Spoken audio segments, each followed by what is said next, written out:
All right, then. Good morning. I'm Ron Hahn, and I'm one of the practitioners here at Calgary Center for Spiritual Living.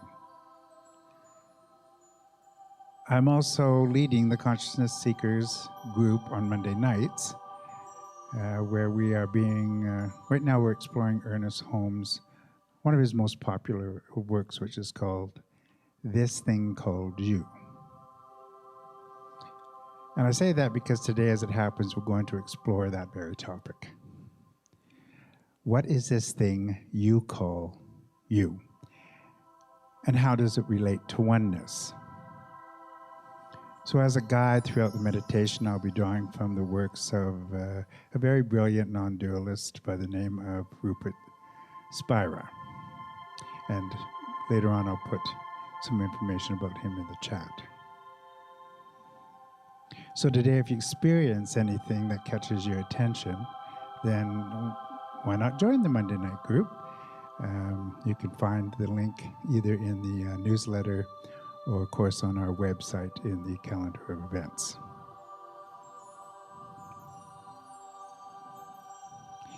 And also today, we are going to be in active contemplation. So while you're going to be in quiet time, there really isn't going to be a silent moment. There'll be lots of silent opportunities between language, but there will be no silent stretch of time. So let's begin. Begin by releasing the physical sensation of yourself to that safe support of the chair or the sofa or the bed you're now lying in. Just release to that support. I encourage you to just instantly accept the security that you're in, that is offered right now to you in the place that you are at. There's nothing complicated to this. There's no special skill. Everyone can do this. Just drop all interest in the physical aspect of yourself, allowing the breath then to assume its normal, natural, well-practiced rhythm. And if thoughts of things that are already in the past or ideas about the future activities, if that comes up in your mind, just don't get involved in the thought. Notice, but don't play, don't go into. It's not necessary to develop those thoughts, not at this moment. Just notice, let go. And there you are, just breathing and being aware of the breath. And now I consciously ask you to direct your focus to what is behind your eyelids. Just look. And you'll see a darkness, maybe also bits of flashes of light, some play of light and dark. Just allow that to happen and be okay with what's ever appearing there. And keeping your attention on this, let's just breathe in, breathe out, keep noticing the dark. Breathe in, breathe out and notice. And now a slow breath in. And on the breath out, push your attention out into the external center of that dark space. Push out into the wide open vastness, so that it's not before you, but it is around you and you are in it. Feel that. And at this moment, we're not interested in any other thoughts. Just resting and being cushioned in that space. This is the only thing you're doing right now. And allow the breath to just be in it with you.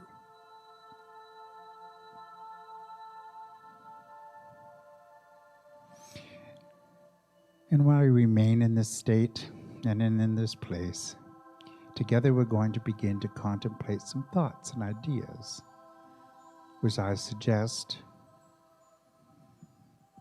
as we go through this that you see them as your thoughts and ideas. Just let your mind follow them.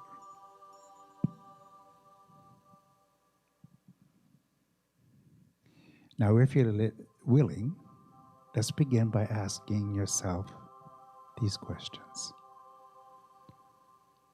What is it that knows or is aware of the experience I am having right now? What is perceiving or knowing that I exist right now in this moment? What is it that is aware that I'm aware?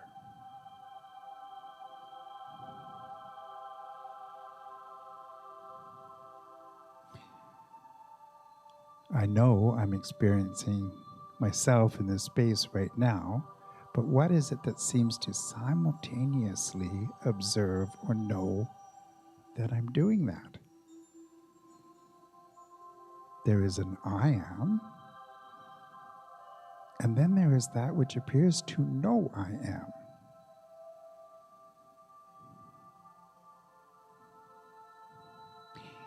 And whatever it is that knows the thought I'm having obviously can't be the thought itself. So what is it?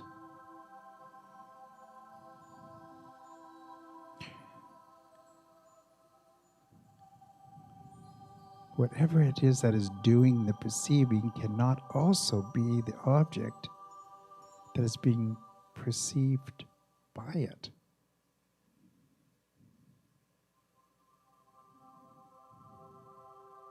It can't be the perceived and that which is being perceived.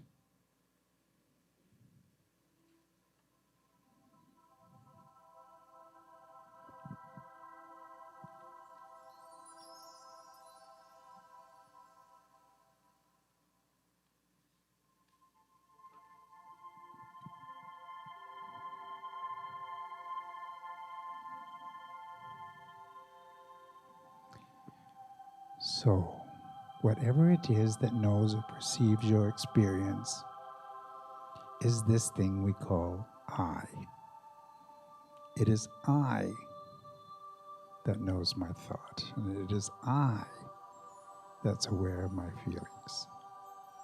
And it is I that is perceiving my experiences. Simply, it is I that knows that I am. So then, what is I exactly?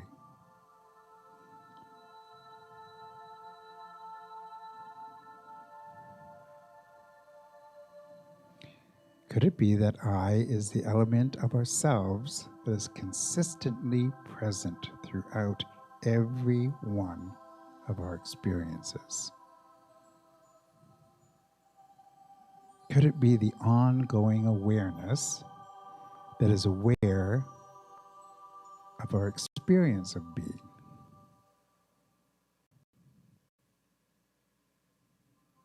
I is that which knows the experience that we are in, but is not in the experience.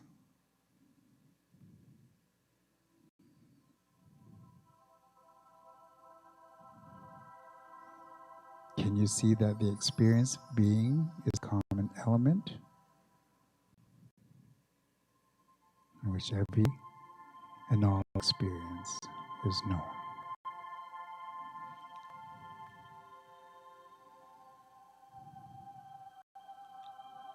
Here is the summary of that. This awareness or consciousness is then the medium in which all experience appears and from which all experience arises, and from that which all experience is known.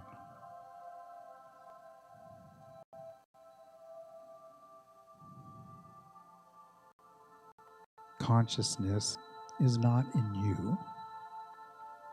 You are in it. So for the next little while, I just want you to rest in that vastness that you're in. Just allow yourself to be there. And following these musings I'm going to give you, just let them arise in your consciousness. Have whatever experience you have with them. Let them imprint if you want to ponder, or just let them pass.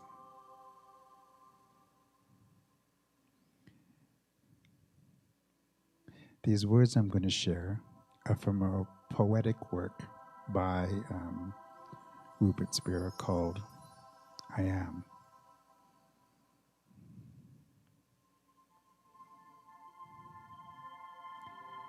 And they're written as if it's in first person, that Spirit is doing the speaking.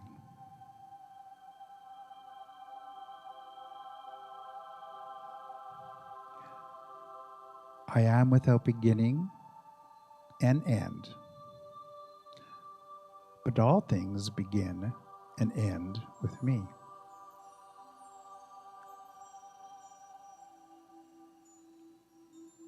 I have no words to express myself, but all words express only me. I have no meaning, but I impart meaning to all that is perceived.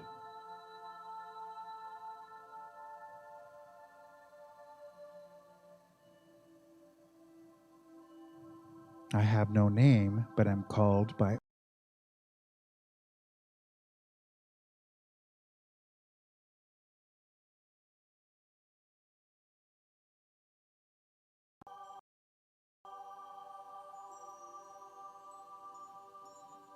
I have no origin, but am the origin of all things.